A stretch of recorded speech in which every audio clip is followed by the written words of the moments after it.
Face aux addictions, François Détrombe a choisi l'action plutôt que le jugement.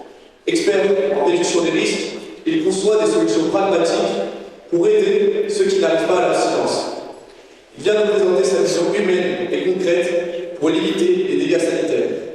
Mesdames, Messieurs, merci d'accueillir notre dernier intervenant, François Détrombe.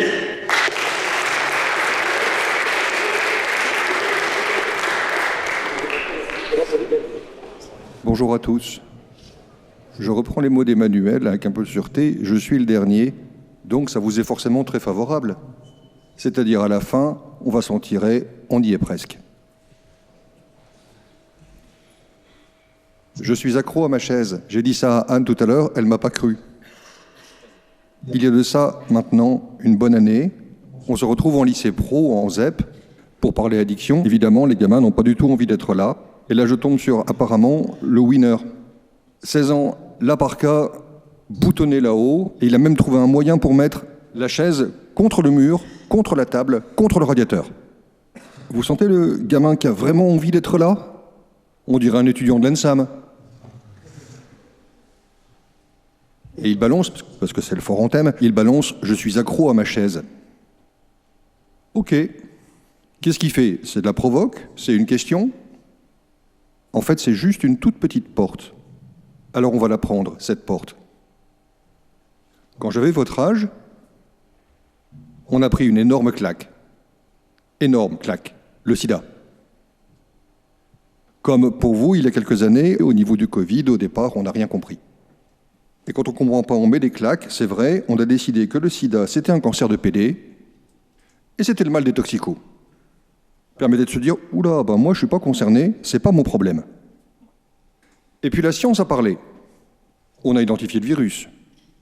Et on a fait un premier truc super simple. Sortez couvert. 2 mots, super simple. Sortez couvert. Vous faites ce que vous voulez de votre corps, il vous appartient, mais protégez-vous. Ça a l'air évident, je peux vous dire que ça ne l'était pas du tout à l'époque. Et ça a fonctionné. On a vu le nombre de morts chuter, réellement, très vite. Ce premier message, c'est le premier pas d'un truc qu'on appelle la réduction des risques, ou la RDR. En France, s'il n'y a pas d'acronyme, vous oubliez, ça n'existe pas. La RDR, c'est un terme compliqué que personne ne connaît, pour une réflexion extrêmement simple. Qu'est-ce qu'on fait ensemble pour se protéger des contaminations? Se protéger ensemble. On vous a parlé de 76 ou 78 millions de Français. En France, c'est 110 millions de préservatifs utilisés chaque année. Ça marche? Ça marche. Ma génération, on a pensé qu'on avait mis un coup d'arrêt au sida, on a mis un coup de frein au sida. L'an dernier, il y a encore 5000 nouvelles contaminations. Et sur les 5000 contaminations, ce sont des hétérosexuels et ils ne sont pas usagers de drogue. Petite question pour les brillantes promos devant moi. Dans votre beau grande et belle école, le distributeur de préservatifs, il est où? Chut, ce ne serait pas légal. Deuxième objet, représentatif de la réduction des risques, beaucoup plus clivant, la seringue. Je refais l'histoire. Années 70, pour limiter l'usage de drogue, tombe une règle. Les seringues seront au coffre en pharmacie, on ne les distribue pas. Logique simple, vous n'avez pas d'objet, vous ne pouvez pas pratiquer. On avance de 10 ans et on s'aperçoit que, effectivement, la cohorte la plus contaminée, ce sont les injecteurs de drogue. On fait un truc un peu intelligent. On réalise que c'est pas l'héroïne qui est coupée au VIH, c'est le partage d'outils. Et là, on fait une révolution. Dans les esprits, les mêmes pouvoirs publics qui ont interdit les seringues, 15 ans après, ils disent « surtout, il faut diffuser ». C'est impératif. Sans cette diffusion, pas de coup de frein au sida, pas de coup d'arrêt au sida. Ça marche bien. Mais ça veut dire que tout ça, si je commençais à sortir de mes poches des seringues et à vous les balancer en disant « allez-y », c'est de l'incitation à la consommation, c'est extrêmement dangereux, c'est illégal, j'ai pas le droit de faire ça. Fournir le matériel, absolument essentiel, mais ça demande d'avoir des professionnels pour accompagner. Parce que de façon générale, ceux qui sont le plus touchés sont aussi ceux qui sont le plus en danger, ceux qui sont le plus à la marge. En France, en Belgique, on est à la frontière, on est nombreux à avoir de la visite. On a de très bons professionnels, on a d'excellents réseaux de professionnels qui sont très bien formés. Deuxième question. Même dans le noir comme ça, vous avez tous de bonnes têtes à boire de l'eau? Ouais, c'est ça. Je vous agresse pas en public. Vos bonnes têtes de poulet élevés sans OGM, hein? Mais le jour où il y a un de vos potes qui part en vrille, vous savez à qui l'adresser? Le centre de soins, le centre d'aide le plus proche d'ici, il est où? 850 mètres. Sur la métropole, il y a 8 centres différents. Vous n'avez juste pas le droit de tomber malade, vous n'avez pas le droit de ne pas savoir. On avance. Années 80, sida. Années 2000, on récupère la saloperie suivante, hépatite C. C'est franchement plus dangereux que le sida. C'est un virus beaucoup plus résistant. C'est un gentil petit virus dormant, c'est une IST comme les autres. C'est un truc qui va s'installer, que vous allez gracieusement offrir à celles et ceux que vous croisez. Virus dormant, puis à un moment on fait une cirrhose, cancer du foie, et put, on est froid, bim. 200 000 malades en France. Quand on commence à identifier le virus, il y a une cohorte qui est repérée, une cohorte qu'on aime vraiment beaucoup, les fumeurs de crack. Vous jouez avec vos écrans depuis tout à l'heure, vous prenez Google fumeur de crack, vous allez voir la tronche qu'on vous affiche. Le bonhomme, quand vous le voyez arriver, même sur votre écran, vous savez qu'il pue. À l'époque, 5 000, peut-être 10 000 bons hommes. Si vous avez suivi les discussions autour des municipales, vous vous êtes rendu compte qu'on parle de narcotrafic partout. Les fumeurs de crack étaient 5 000 il y a 15 ans, ils sont probablement 300 000 aujourd'hui. Les cocaïnomanes sont 1 500 000, ça veut dire qu'il y en a forcément dans le coin. Qu'est-ce qu'on fait? Années 80, on a mis au point une méthode qui était la réduction des risques, on a déployé la même méthode. La difficulté, c'est que ça, c'est du matériel médical, c'est dispo sur étagère. Les capotes, il y en a partout dans le coin. Bref, parlons d'autre chose. On est allé déployer la méthode RDR sur des terrains très compliqués. Parce qu'on ne savait pas comment on fume du crack. Fumer du crack, bizarrement, c'est compliqué. C'est un drôle de produit qui fait qu'on va se piquer beaucoup, qu'on va se brûler beaucoup, qu'on va se couper beaucoup. C'est pas allumer une clope, c'est pas prendre un verre de gnôle. Et donc on a fait de l'ingénierie de combat. C'est vraiment ça. On se remonte les manches, on va voir sur place un moment qui est très compliqué, parce que c'est de la recherche de plaisir chez l'usager.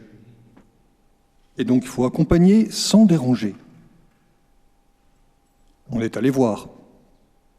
Et puis surtout, on a renforcé la cohorte habituelle des acteurs historiques de la RDR, globalement des sociologues, des éducateurs, des infirmiers, très doués dans ce qu'ils faisaient là-dedans, mais n'empêche qu'il fallait informer. On parlait tout à l'heure d'industriels. On est allé informer des industriels pour enrôler des industriels. On est allé informer des ingénieurs et on a enrôlé des ingénieurs.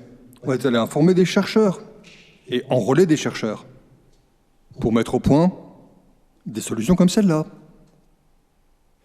qu'on est allé proposer aux usagers. Et apparemment, si c'est foiré, il faut recommencer. Un monde très inclusif, il faut qu'on travaille ensemble, réellement.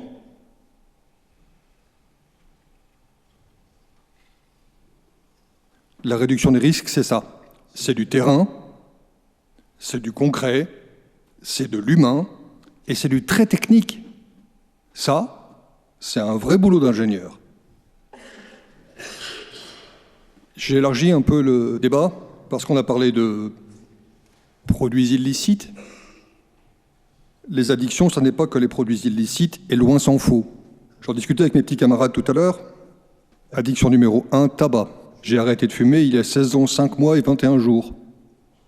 Et je compte encore. Et ça en a fait sourire un tout à l'heure. J'ai toujours envie. Si je prends une taf aujourd'hui, demain je fais un paquet de 30. Addiction. Addiction numéro 2. Travail. J'ai une cadre dynamique, j'ai fait en gros 70-80 heures par semaine pendant des années et j'ai adoré ça. Adoré ça. Mais vous n'avez pas vu l'état de loc que je pouvais être au moment des congés. La loc. Addiction numéro 3, c'est pas moi, je le jure. Un des copains de mon fils vient, on discute de plein de choses, parce que je suis le père d'un copain. Pas le père du mien. Et qui finit par me dire qu'en gros, il bouffe 3 heures de porno par jour. C'est une addiction. J'ai une vacherie parce que l'avantage, c'est que quand je vois de la lumière, c'est que vous faites autre chose que m'écouter moi. Ça, non. Je vous mets une petite en situation. Un joli petit repas bien romantique avec juste vous deux. Vos 2 saletés de portable, ils sont où? Addiction comme une autre. Vraiment, addiction comme une autre. Si vous voulez remodeler votre futur, gardez en mémoire le passé, les 2 pieds bien dans le présent, et après ça, ayez la sagesse de faire un futur dans lequel on peut se protéger sans honte, dans lequel on peut discuter addiction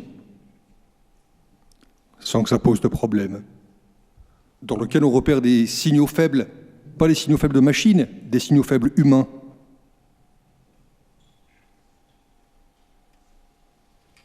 Si vous avez un peu d'énergie, venez bosser avec nous, parce que cette ingénierie de combat, elle va avoir besoin de nouvelles têtes. Les nouveaux stupéfiants sont là, on parlait de proto, etc. Les saletés à venir sont déjà là. Je n'ai plus l'âge de concevoir les systèmes. Ça va être votre taf. Et dans tous les cas, vous avez tous une mission sociétale de faire attention les uns aux autres. La réduction des risques n'est efficace que si vous êtes là, que si vous savez que ça existe, si ça devient un état d'esprit permanent. Je suis accro à ma chaise. Vous le voyez, le gamin? Et je suis allé le chercher exactement au même endroit. Et j'ai démonté son addiction à la chaise. On est reparti sur les mêmes bases. Parce qu'il a toujours besoin d'une chaise, il sait toujours où la trouver. Que s'il reste debout pendant 20 minutes, il commence à être en manque. Addiction au travail, au sport, au sexe, à la coke, au tabac, c'est la même chose. Ce sont les mêmes mécanismes, c'est les mêmes dérives. Prenez soin les uns des autres. Faisons avancer ensemble. Et faites-vous un monde meilleur. Bon courage, mais ça va être bien.